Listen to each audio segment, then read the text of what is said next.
All right. So what's another problem that you have with the Candyman franchise or No, the I concept mean, or the idea? it's something, but it's something. So everything, everything that I'm spelling out is 100% true in the black community. You know, the black community does, African American community in this country does idolize the criminals, people who treat them ugly.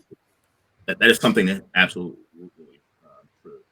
Um, Also, something that's big in this country as well is um, if you've looked throughout the history of time when you see powerful black men, African American men, their downfall has always been getting involved with a white woman.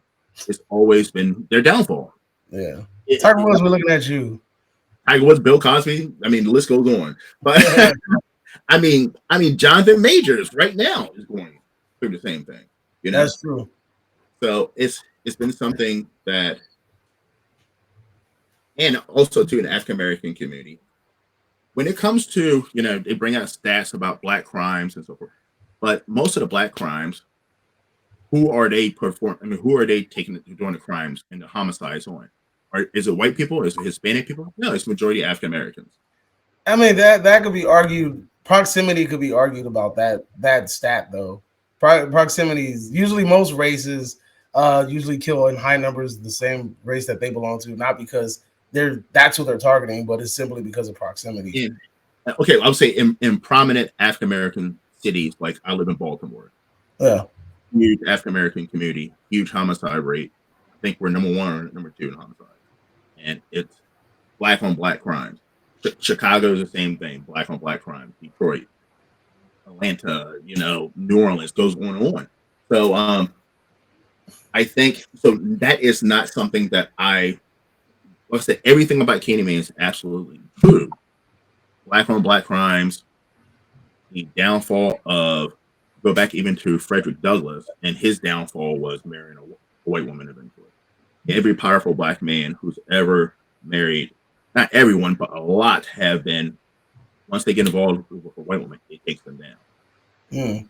So, and Candyman speaks on a lot of true facts that actually happen in the African American community. But I'm like, whoa, is this the movie that we want to, or is this the character that we want as African Americans as our representative? Candyman. Yes. All right. Like, what do you mean? Problematical. He's very problematic character. Candyman. All right, elaborate. I want to hear this. This you have me. Listen. Is this a PPG channel, rated R, or what? You can say whatever you want. But this motherfucker's risk it all in every movie chasing after a white woman. Literally. Okay, so look, that was one of the arguments that you said, and I was like, and when you said, I was like, oh, okay, I can. All right, so look, part 2 and part 3, those are his relatives. So I wouldn't say that he chasing white women. Those are the descendants of him and that chick that he was with way back when. So we can't count them as like white women. It's not like he's just like he has this fascination with white women. He's like, oh, I gotta be another white woman to prey on. She looks like the perfect one. Nah, and then also, like I said earlier, the reason why Helen was selected is because she was his. That was who he can go to in order to spread his virus. Helen says something very important in the movie. Well, not Helen. I'm sorry. One of the black tenants in the project building said something very important when Helen was attacked by the dude in the bathroom. You know, heard you looking for Candyman, bitch, that guy. And when she got knocked in the head with that hook, the lady said, with all the crime that's going on in this building, the cops never come, but all of a sudden this white woman got attacked, and now all of these police officers are here.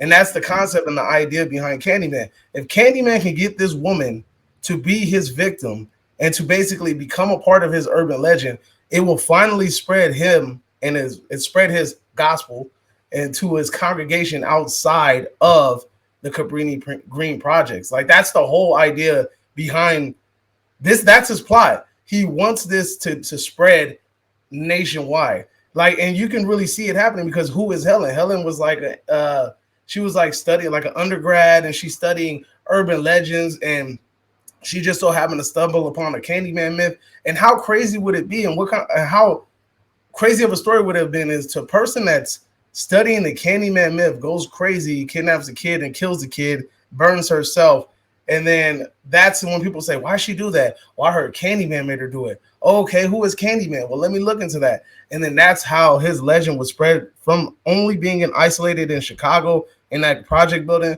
to starting to spread all over the country. That's the game plan that Candyman had throughout the whole film. And on top of that, Helen Loki kind of looked like the chick that he was painting in the beginning of the movie. I felt like he had some sort of fascination with her there. But I know that the big plot point was simply she is going to be an integral piece for me to get my message to a broader audience.